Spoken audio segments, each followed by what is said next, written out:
Pada kesempatan kali ini, kita akan belajar pada tema 7, peristiwa dalam kehidupan, subtema 3, peristiwa mengisi kemerdekaan, dan kita sampai pada pembelajaran pertama.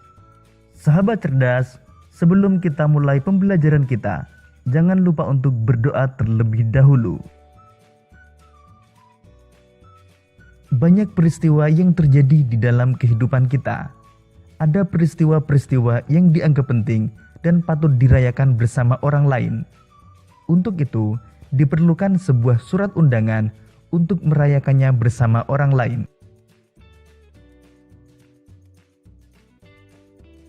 Sahabat cerdas, coba perhatikan salah satu contoh surat undangan berikut ini. Tahukah kalian apa itu surat undangan dan jenis-jenis surat undangan? Untuk mengetahuinya, mari kita lanjutkan pembelajaran kita.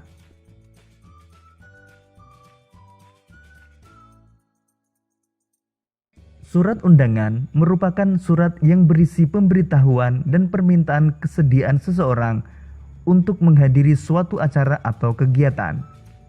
Kalimat yang digunakan dalam undangan haruslah efektif, yaitu singkat, padat, dan jelas.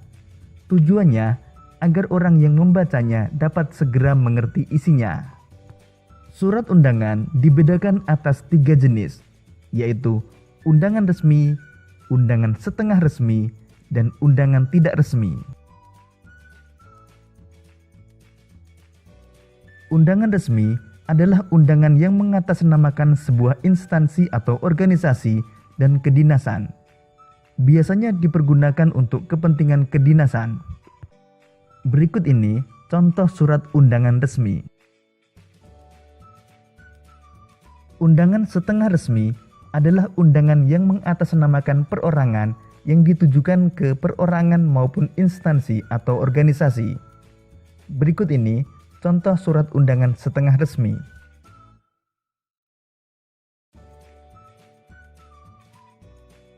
Undangan tidak resmi adalah undangan yang mengatasnamakan perorangan yang ditujukan kepada perorangan untuk kepentingan perorangan. Misalnya undangan ulang tahun. Berikut ini contoh surat undangan tidak resmi. Sahabat cerdas, salah satu perbedaan antara surat undangan resmi dan tidak resmi adalah pada tampilan dan bagian-bagian surat. Berikut ini bagian-bagian surat yang terdapat pada surat undangan resmi. Pertama, kepala surat atau juga disebut kop surat. Surat undangan resmi harus menyertakan kop surat pada bagian awal penulisan. Kedua, tanggal pembuatan surat.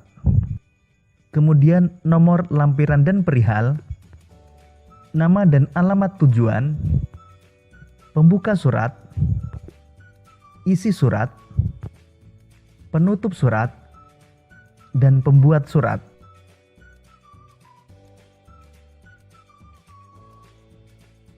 Sahabat cerdas, pada pembelajaran sebelumnya kita telah belajar tentang perubahan wujud benda berupa penguapan, yaitu perubahan wujud dari cair menjadi gas.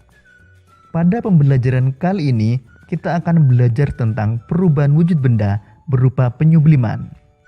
Sahabat cerdas, pernahkah kamu mengamati kapur barus yang diletakkan ibu di dalam lemari untuk melindungi pakaian dari ngengat? Kapur barus di lemari pakaianmu dalam beberapa hari akan mengecil dan menghilang dari lemari pakaianmu.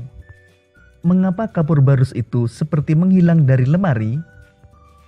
Sahabat cerdas, kapur barus merupakan benda padat yang dalam waktu tertentu berubah wujud menjadi benda gas.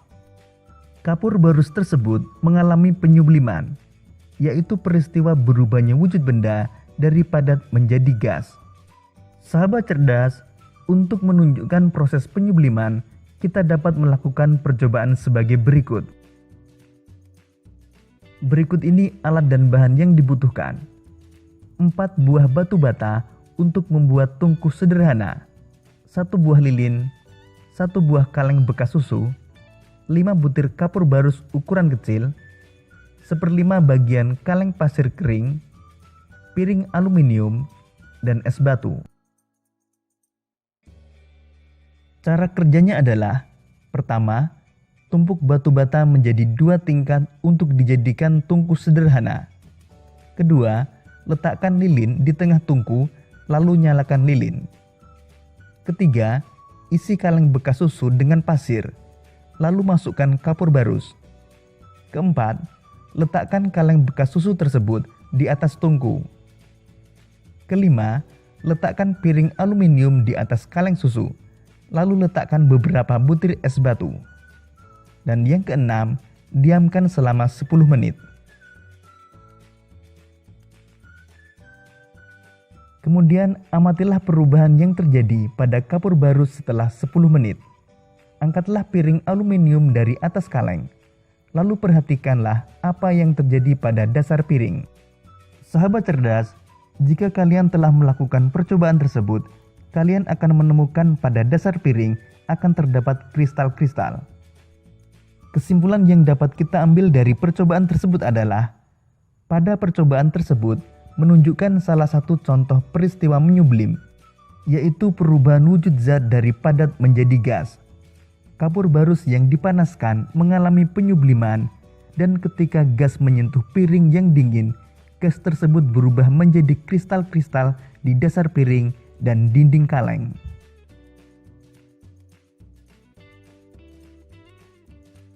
Sahabat cerdas, pada pembelajaran sebelumnya kita telah belajar tentang pengakuan kedaulatan Indonesia. Setelah menjadi negara yang merdeka dan berdaulat, maka tugas kita sebagai generasi penerus bangsa adalah mengisi kemerdekaan dengan kegiatan yang positif dalam rangka pembangunan bangsa Indonesia. Kemerdekaan Negara Kesatuan Republik Indonesia didapatkan dengan cara yang tidak mudah dan tidak murah. Bertahun-tahun para pemimpin bangsa ini berupaya dengan berbagai macam cara untuk melepaskan diri dari penjajahan bangsa lain. Ribuan nyawa manusia juga telah melayang dalam upaya ini. Kini Indonesia telah menjadi negara yang merdeka dan berdaulat. Generasi penerus bangsa harus mengisi kemerdekaan dengan kegiatan yang positif dalam rangka pembangunan bangsa Indonesia yang seutuhnya. Misalnya dengan mencintai dan bangga menjadi bangsa Indonesia. Kemudian dengan membangun kualitas manusia Indonesia. Hal ini dapat dilakukan dengan cara menuntut ilmu setinggi-tingginya dan berkarya untuk membangun bangsa Indonesia. Sahabat cerdas, salah satu kegiatan mengisi kemerdekaan adalah melakukan pembangunan sarana dan prasarana di berbagai bidang. Pembangunan sarana dan prasarana di berbagai bidang dilakukan untuk menunjang kegiatan masyarakat dalam rangka meningkatkan kualitas hidup dan manusia guna mencapai kesejahteraan.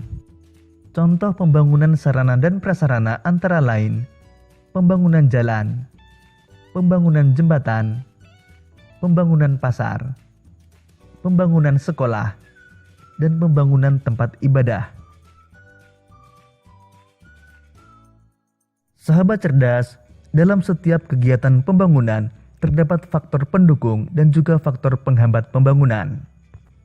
Faktor pendukung pembangunan nasional antara lain kemerdekaan dan kedaulatan bangsa, sumber daya manusia yang profesional di bidangnya, sumber daya alam yang melimpah, serta situasi keamanan dan politik nasional yang stabil.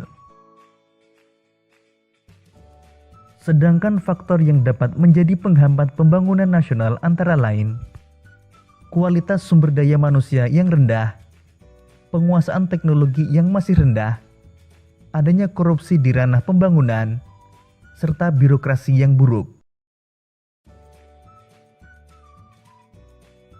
Demikian tadi sahabat cerdas pembelajaran kita pada tema 7, subtema 3 dan pembelajaran pertama.